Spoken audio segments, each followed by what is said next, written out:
انسانی فطرت میں زیادہ اثر رکھتا ہے، زیادہ اوور ویلمنگ اثر اسی کا ہے۔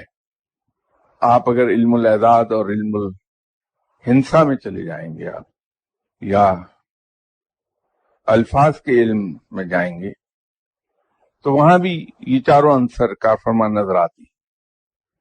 پھر جو سیاروں کا علم ہے اس سے فائدہ اٹھانے کی کوشش نہیں کرنی چاہیے، اس لیے کہ اللہ نے اسے منع کیا ہے، لیکن بہرحال اس کے علم کے وجود سے انکار نہیں ہے، علم موجود ہے وہ۔ تو علم کو بطور علم اگر ہم ڈسکس کریں تو اس میں میرے نزدیک تو کوئی حرج نہیں، بالکل اسی طرح کہ ہم دہریت کو اگر بطور علم ڈسکس کریں تو اس میں حرج کوئی نہیں ہے، لیکن دہریہ ہونا بہت بڑا نہ صرف گناہ ہے بلکہ لعنت ہے، کہ رب کو ہی نہ مانے انسان۔ سیاروں کے اندر بھی ان چاروں جو بیسک ایلیمنٹس ہیں ان کے اثرات ہوتے ہیں، اور یہ تو اس کی پراپرٹیز میں عرض کر رہا تھا، کیمیکل پراپرٹیز، جو میں نے کہا کہ ثقیل مطلق ہے اور ثقیل مصاف اور خفیف و جاذب، یہ ان کی کیمیکل پراپرٹیز ہیں۔ جو فزیکل ان کی پراپرٹیز ہیں، یہ کسی اور علم سے بات کر رہا ہوں، روحانیت سے اس کا کوئی تعلق نہیں، کہ اس علم کے مطابق جن لوگوں کے اندر مٹی کا ایلیمنٹ زیادہ ڈومینیٹ کر رہا ہوتا ہے، وہ لوگ by nature down to earth ہوتے ہیں، زیادہ سالڈ ہوتے ہیں۔ جن لوگوں میں ہوا کا ایلیمنٹ زیادہ ڈومینیٹ کرتا ہے، وہ لوگ، ان کا موڈ بدلتا رہتا ہے، کبھی بہت مہربان ہو جائیں گے، کبھی اتنی سخت ہو جائیں گے۔ اور ان میں ایک اور چیز ہوتی ہے کہ پوری زندگی ان کے عروج و زوال کا سلسلہ جاری رہتا ہے۔ جن لوگوں میں پانی کا ایلیمنٹ زیادہ ڈومینیٹ کرتا ہے، وہ لوگ یکساں سلوک کا مظاہرہ کرتے ہیں۔ اگر کسی شخص کے ساتھ مہربان ہیں تو پھر وہ اس کے ساتھ مہربان رہتے ہیں تا وقت کہ بہت ہی کوئی بڑی تبدیلی نہ آ جائے۔ اسی طرح ان کا غصہ بڑی دیر تک قائم رہتا ہے۔ جن کا بیسک ایلیمنٹ آگ ہے، وہ لوگ بھڑک اٹھتے ہیں 2 سیکنڈ میں۔ تو یہ مختلف علوم میں مختلف طریقے سے اس چیز کو بیان کیا گیا ہے، لیکن روحانیت میں ہم یہ کہتے ہیں کہ ہر انسان میں ان چاروں عناصر کی خصوصیات پائی جاتی ہیں۔ فرق صرف یہ ہے کہ چونکہ انسان خلیفت تو رب ہے اس زمین پر، تو رب تعالیٰ کا خلیفہ ہے، اللہ نے اسے مقرر کیا ہے، اور اللہ نے اپنی صفات کا تھوڑا تھوڑا عکس بھی اس میں رکھا ہے۔ تو انسان اتنا مجبور نہیں ہے کہ اس کو یہ بیسک ایلیمنٹس کنٹرول کر لیں، اس کو ڈرائیو کر لیں، بلکہ یہ انسان ہے جو قابو پاتا ہے سب چیزوں پر۔ تو اگر وہ اشرف المخلوقات ہونے کا ثبوت دے اور ان کی جو نیگیٹو سائیڈز ہیں ان کو اپنی ریاضت اور مجاہدے کے ذریعے قابو پا لے، تو اللہ کے مقربین میں شامل ہونے لگتا ہے۔